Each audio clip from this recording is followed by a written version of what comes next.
来讲世界棒球经典联赛，台湾队今仔下晡坐飞轮机去日本攻击，后礼拜一甲后礼拜二会和日本来拍热身赛。刷落去才会去东京进行预赛，也上飞轮机进前，咱台湾队的队长陈杰宪表示讲，这抓真艰难，会尽全力来拼好成绩。穿西装的台湾选手一入场，场边随传来欢呼声。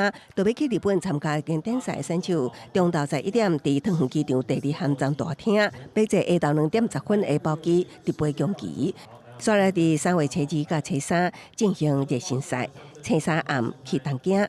刷落初5到后礼拜6有4场比赛，那晋级分组前2名，直接飞美国迈阿密。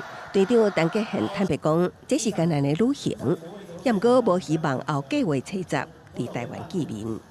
这是一趟很艰难的旅行，然后我们背负着台湾国人的期待，希望我们能够身负重任，然后在这次的赛会能够全力以赴，然后拿下最好的成绩。那就像会长讲的，希望10号的时候我们不会在台湾见。四组预赛会伫东京巨蛋举行，台湾选手头一战会伫初5早起11点对上澳洲队，初6暗时迎战地主日本，搁伫初7甲初8甲捷克参韩国交手。名列分组前2名的球队才会当晋级美国复赛。即摆经过1个外国集训，台湾选手准备好啊！我们都知道，强敌环视的。前面困难重重，球是圆的，胜负不知道，但是带着球迷、国人的祝福，我相信每一个选手都准备好了。